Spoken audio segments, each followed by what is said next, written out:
19h45 à la télévision Labari. Messieurs, dames, bonsoir et bienvenue à cette nouvelle session d'information du mardi 29 janvier 2019. Ouverture ce matin d'un atelier sur l'examen et la validation des documents stratégiques 2019-2023 au CCOG. Un atelier initié par le regroupement des ONG et associations du secteur de la santé Roasen. Objectif: renforcer le système sanitaire au Niger, notamment l'accès à la vaccination. Le compte rendu de cette cérémonie, c'est avec Mariama Christine Barmou, c'est les images de Ibrahim Abdou. Cet atelier fait suite à des séries de formations des structures et des membres du regroupement des ONG et associations du secteur de la santé Roasen. Il sera question au cours de cette session de formation d'examiner et de valider les documents stratégiques 2019-2023, le plan de mobilisation des ressources, le plan de communication et de plaidoyer, entre autres. Cet atelier rentre dans le cadre du renforcement du système de santé et de la promotion de l'équité dans la vaccination. Grâce au soutien de Roasen, nous avons aussi pu faire un certain nombre de renforcements de capacités de certains ONG membres de Roasen, mais aussi de partenaires. Ainsi, le mois passé, nous avons eu à faire une série de formations en management, en planification stratégique, en gestion financière, en communication et plaidoyer pour la mobilisation sociale, et nous avons aussi donné des rudiments de suivi et évaluation. Le souci est que dans les mois à venir, ces documents soient édités et nous les mettons à la disposition des organisations partenaires et membres du Roasen. C'est important effectivement de capitaliser, mais aussi de rendre capable l'ensemble des organisations en vue de créer une dynamique.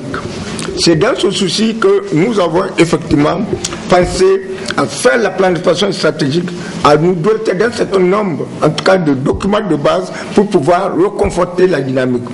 Une occasion saisie par le coordinateur général de l'Association nigérienne pour le bien-être familial ANBF pour exprimer son soutien et ses attentes par rapport à cet atelier. Cet atelier qui est très important pour toutes les ONG et associations du regroupement de la santé.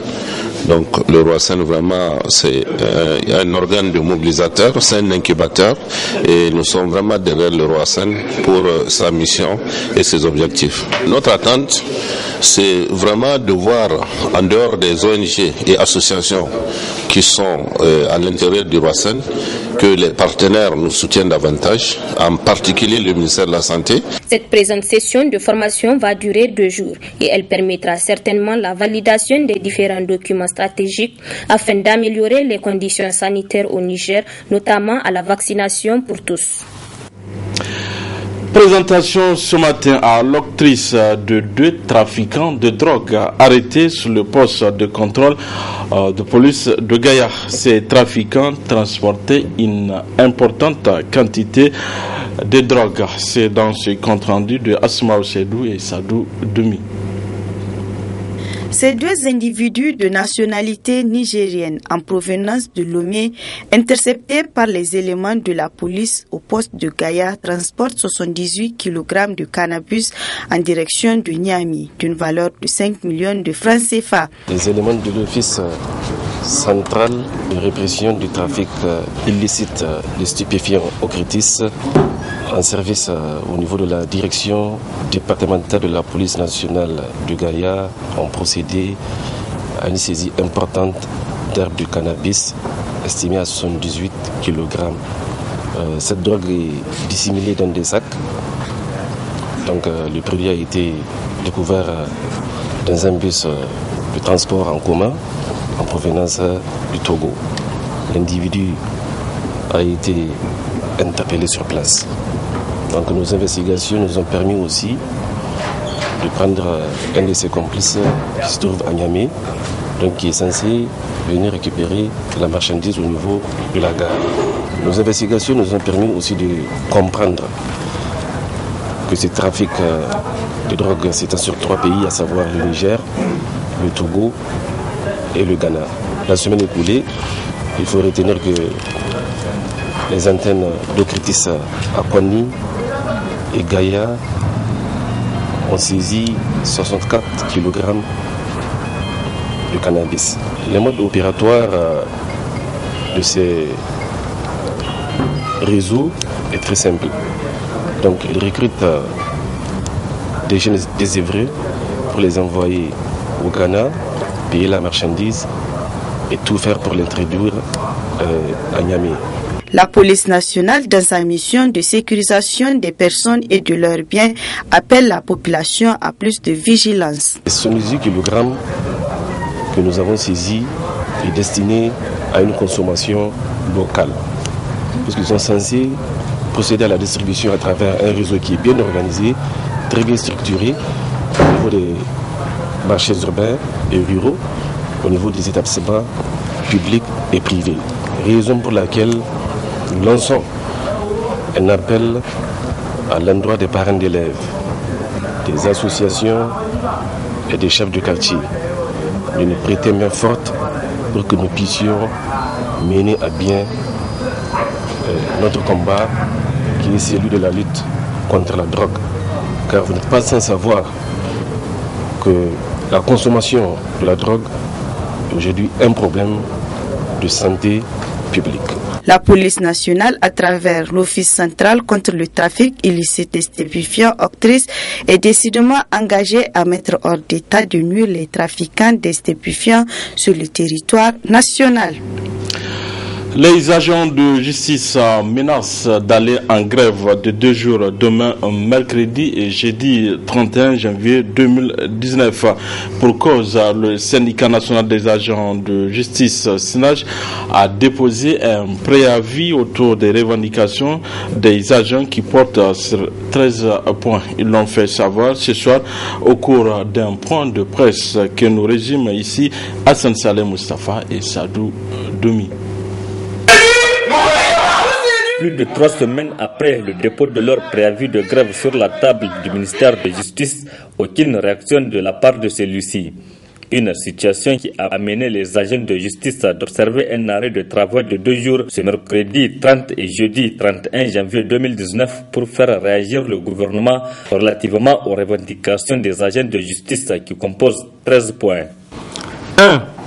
La révision de la loi numéro 2014-61 du 5 novembre 2014 portant statut autonome du personnel des cadres des services judiciaires ainsi que l'accélération du processus de révision du décret d'application de la dite loi afin de prendre en compte toutes les préoccupations des militantes et militantes. 2. L'application effective des dispositions statutaires, notamment la dotation en toge individuelle de tous les greffiers, le respect des dispositions relatives aux nominations et affectations des greffiers, la mise en place dans les plus brefs délais des commissions relatives au concours, aux avancements et au départ à la retraite, etc. 3. L'organisation dans les plus brefs délais d'un concours interne à l'endroit des greffiers atteints par la limite d'âge au concours, ainsi que le reversement de tous les greffiers des catégories C et D. 4. La création dans les plus brefs délais d'une direction chargée de la gestion des carrières des greffiers. 5. L'adoption d'une grille salariale digne d'un statut autonome. 6. Le recrutement sans délai en nombre suffisant en vue de pallier aux insuffisances constatées au niveau des juridictions. 7. La dotation en matériel de travail adéquat au niveau de toutes les juridictions pour un meilleur rendement. 8. Le renforcement des capacités de tous les greffiers sans discrimination aucune. 9. La nomination des greffiers à des postes de responsabilité au sein de l'administration centrale. 10. L'arrêt immédiat du processus de mise en place de la régie des greffes de manière unilatérale par la chancellerie et l'ouverture immédiate des discussions à ce sujet. 11. La révision des conditions d'accès des greffiers aux autres corps judiciaires conformément au rapport de la commission multidisciplinaire mise en place par la chancellerie. 12. L'attribution d'un privilège de juridiction en faveur des greffiers. 13. L'abandon de la pratique au recours aux greffiers ad hoc dans les juridictions. Le SNAJ, à travers cette grève, voudrait dénoncer le manque d'intérêt que les autorités accordent aux agents de justice qui se trouvent dans l'obligation de bouder les services. Donc c'est pour cela que le SONAGE aujourd'hui se retrouve dans l'obligation de déposer un préavis de grève en demandant la satisfaction immédiate de tous ces points. Le SONAGE, en tout cas, nous sommes déterminés. Depuis un certain temps, et on a vraiment adopté un profil bas pour permettre au ministère de pouvoir se pencher sur tous ces points. Mais malheureusement, ça fait presque un an que cette plateforme a été déposée et jusqu'à cette date, rien n'a été fait. Demain, l'intersyndicale de travail du Niger rendra public une déclaration pour dénoncer le non-respect des engagements que nous avons signés avec le gouvernement. Donc vraiment, ça vient renforcer votre point de presse, va renforcer notre action. La plateforme revendicative du SNAJ, objet de cette grève des agents de justice, a été élaborée lors du 6e congrès ordinaire tenu du 10 au 11 mars 2018 à Niamey. Après une grève de 72 heures, les élèves de l'école Issa Berry et 3 autres écoles de formation professionnelle et technique annoncent ce matin au cours d'un point de presse la suspension de toutes les activités académiques et sportives pour 96 heures. La substance de cette déclaration avec Toukal Magawataï, le secrétaire général CFPT Kwaratayi. Vu l'acte numéro 27 de la conférence nationale et souveraine, vu les statuts et règlements intérieurs de l'USN en général et en l'UPTL en particulier, considérant le silence d'administration vis-à-vis de nos justes et légitimes revendications, vu le retard de la brousse du premier trimestre, et concernant la brousse, comme la dernière fois, on nous a appelé à cause des mots d'ordre qu'on a lancés pour 72 heures. On a échangé avec les différents responsables de l'administration, y compris les ministères de l'enseignement professionnel. Vu les retards de brousse,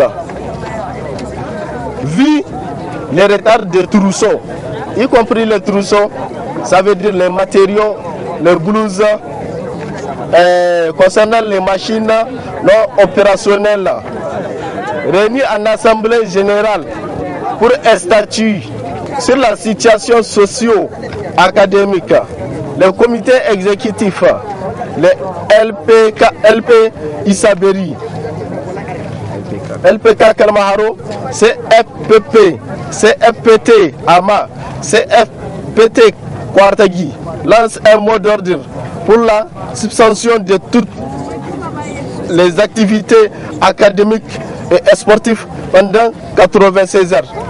Du mardi 29 janvier 2019. En voie de quoi ces présences mot d'ordre est délivrée pour servir et faire valoir ce qui est de droit.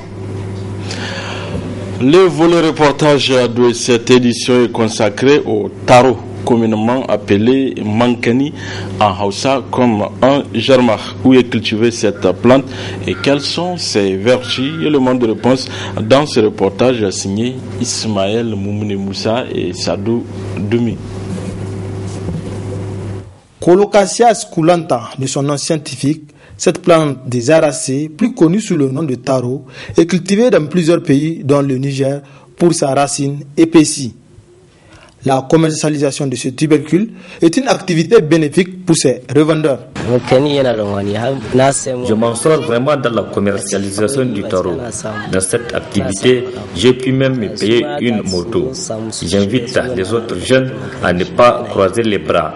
Ils doivent pratiquer des activités génératrices de revenus et pourquoi pas la vente des tarots. J'arrive à tirer mon épingle du jeu dans cette activité. Je gagne vraiment. Par jour, je peux gagner jusqu'à 1500 francs CFA. Le taro est un aliment dont raffole bon nombre de personnes qui le savourent avec appétit.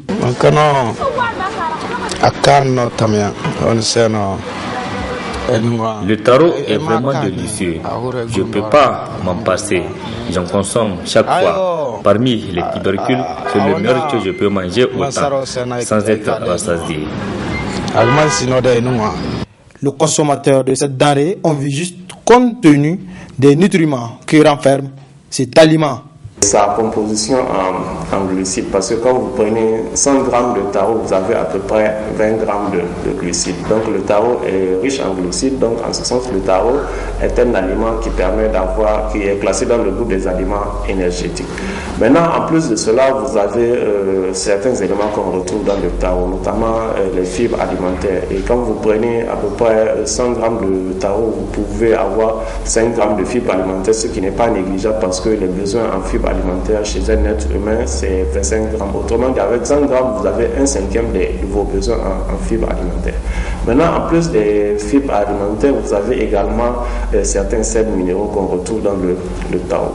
Le taro est notamment extrêmement riche en potassium. Le taro, il est très riche en phosphore et le taro contient également du calcium. Le taro est une plante cultivée dans les régions tropicales pour son gros tubercule farineuse à la chair de couleur crème rose, de texture sèche et un goût proche de celui de la patate douce. Le dossier du jour est consacré à la monnaie franc CFA que partagent une dizaine de pays africains de l'ex-colonie française. Une monnaie qui fait polémique aussi bien dans le pays l'ayant en partage qu'en Occident de nos jours. De quoi s'agit-il exactement? Tentative de réponse à travers ces dossiers de la rédaction signée Adamou Soumana. Très bonne réception. Moyen de paiement et d'échange, la monnaie dont l'histoire remonte aux alentours du 7e siècle avant Jésus-Christ dans certaines contrées du monde et dans la première moitié du 20e siècle pour certaines, se présente sous diverses formes. La monnaie se définit également comme une devise pour une zone monétaire à l'image de la dizaine des pays africains ayant en partage le franc des colonies françaises d'Afrique, d'où l'appellation franc CFA. La France a créé en 1945 ce qu'on appelle le franc de colonies françaises d'Afrique. Depuis avant même la guerre, il y avait ce qu'on appelle la Banque de l'Afrique occidentale, la BAO, qui a opéré de 1901 à 1955. Il y avait ensuite l'Institut de mission de l'Afrique française et de Togo, qui a opéré de 55 à 59. À partir de 59, il y a eu ce qu'on appelle la BCAO, Banque centrale des États de l'Afrique de l'Ouest. Mais le siège était toujours à Paris. Et en 62, donc, il y a eu des accords. Donc la création de l'Union monétaire ouest-africaine, UMOA. La monnaie a été frappée à Chamalières, c'est un village de Valéry Giscard d'Estaing, qui était ministre des Finances, qui a été ministre des Finances, qui a été président par la suite. Jusqu'à présent d'ailleurs, c'est imprimé, ces billets sont imprimés là-bas. À partir de 1972, ils ont souhaité réformer et on avait confié à Diori Amani. Bon, donc en 1973, quand Pompidou est venu ici, Diori a été mandaté par ses pairs pour dire qu'il faut des réformes. Des réformes par rapport à ce qui existait avant, c'est en ce moment qu'on a créé toutes ces institutions, enfin, on a créé de nouveaux textes, n'est-ce pas, qui prévoyaient donc toutes ces institutions. Donc c'est à partir de cette période qu'il y a eu la BOAD et tout ce qui s'ensuit. Donc la BCAO, le siège, a été décidé que le siège soit transféré à Dakar. Actuellement, il y a l'UMOA, donc qui regroupe les 8 pays. Au début, le Mali avait sa monnaie, mais après ils sont rejoints l'UMOA. La BCAO est venue se rajouter, donc au début c'était 6, il y avait maintenant on est 8. Donc il y a la BAC, la CIMAC, la communauté économique de l'Afrique centrale. Donc de l'autre côté, donc c'est l'Afrique centrale. Mais les deux monnaies, c'est des francs CFA, mais qui ne sont pas convertibles entre eux. Ça veut dire si vous voulez par exemple du CFA de l'Afrique centrale, il faut que vous convertissez en euros et que vous convertissez en euros à Voilà un peu ce que ça fait. Le franc CFA a toujours fait l'objet de vives critiques de la part des citoyens qui l'utilisent comme monnaie des indépendances à nos jours. Aujourd'hui, on peut considérer que théoriquement, nous avons l'indépendance politique, mais l'indépendance économique, on tire la langue. Et c'est évident. La France a tout fait pour se ménager de ses arrières. Et c'est cela que globalement les uns et les autres ont appelé les accords néocoloniaux. Et parmi ces accords néocoloniaux, il y a les accords en relation avec la monnaie. Vous savez que la monnaie est un élément de souveraineté. On est indépendant depuis les années 1960, si on peut dire. Donc je pense qu'un pays indépendant se doit d'avoir sa propre monnaie. Si c'est comme si, je vais donner un exemple banal. Ouais. Disons qu'on est indépendant. Je me dis que je suis indépendant. Et ma monnaie, l'argent que j'ai à utiliser, je suis indépendant et mon portefeuille est à vous. Vous voyez? Tant qu'on dépend de quelqu'un, tu vois, non. Dans ce qu'on est en train de gaspiller, quoi. Dans ce qui concerne le pouvoir d'achat. Moi, je me dis qu'on ne peut jamais dépenser ce qu'on veut acheter. On ne peut jamais vraiment être libre, tu vois, un peu, dans ce qu'on veut faire. Vraiment, nous constatons que c'est ce qui est en train de bloquer l'économie même de l'Afrique. Parce que nous ne pouvons pas comprendre en tant qu'Africains, nous avons nos propres ressources et minières d'ailleurs, nous avons nos propres ressources et nous avons notre économie en général que la France est en train d'exploiter. Ça, c'est une colonisation en une autre forme. Et je pense bien que c'est pas que nous avons une haine envers la France, c'est pas que nous sommes contre la France. Loin de là, mais il faut que la France nous libère.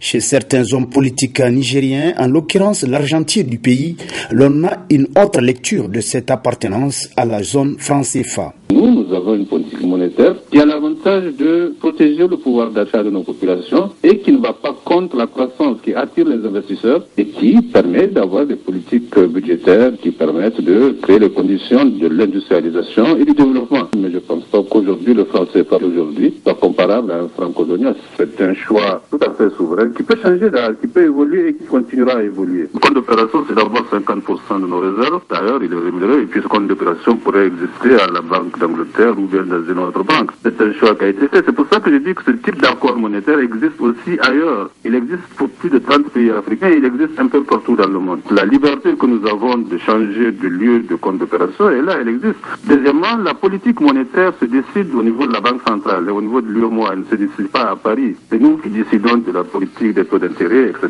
Donc vraiment, cela se fait ici, sans l'intervention de la France, sans un mot à dire du gouvernement français. Et je pense que nous n'avons pas ce lien de subordination du point de vue des politiques économiques vis-à-vis de la France. Vraiment, c'est des mythes qu'on continue à brandir qui n'ont plus d'effet aujourd'hui. Les défenseurs des droits des consommateurs s'indignent de tels propos tenus par un homme qui se veut responsable politique. Nous avons été profondément choqués. Je le dis bien je pèse mes mots, choqué. Le monsieur, il vient, il parle, et il dit que la France n'a aucun rôle dans la détermination de la politique monétaire chez nous.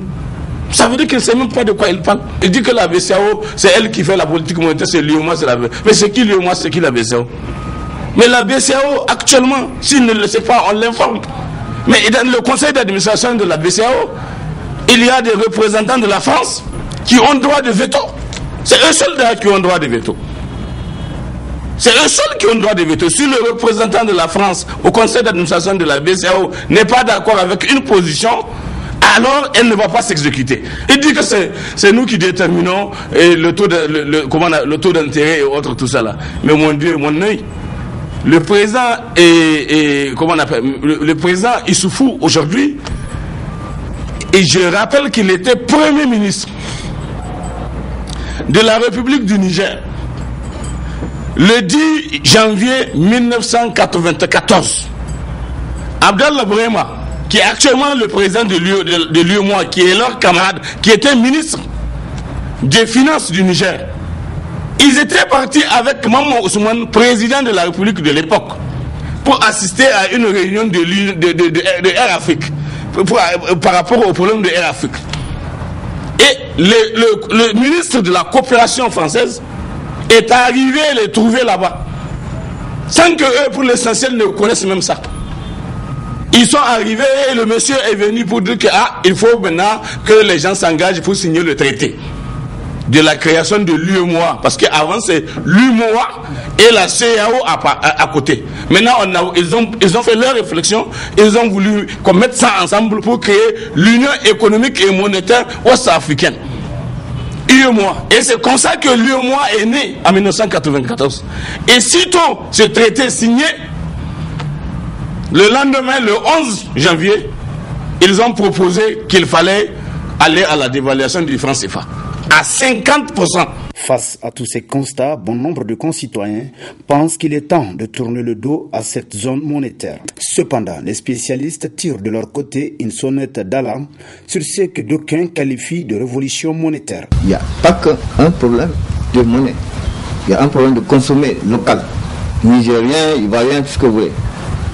Il y a ça, d'abord. Il y a un problème d'industrialisation. Ça veut dire qu'il faut créer des industries. Et il faut que les protéger. Parce que si vous ne les protégez pas au début, même ceux qui disent de ne pas protéger, protègent. Les pays occidentaux protègent. Quoi qu'il en soit, le débat sur l'abandon du franc CFA se trouve aujourd'hui plus que jamais d'actualité et doit interpeller les décideurs des pays concernés à s'y pencher avec acuité pour le bien-être de leurs populations respectives.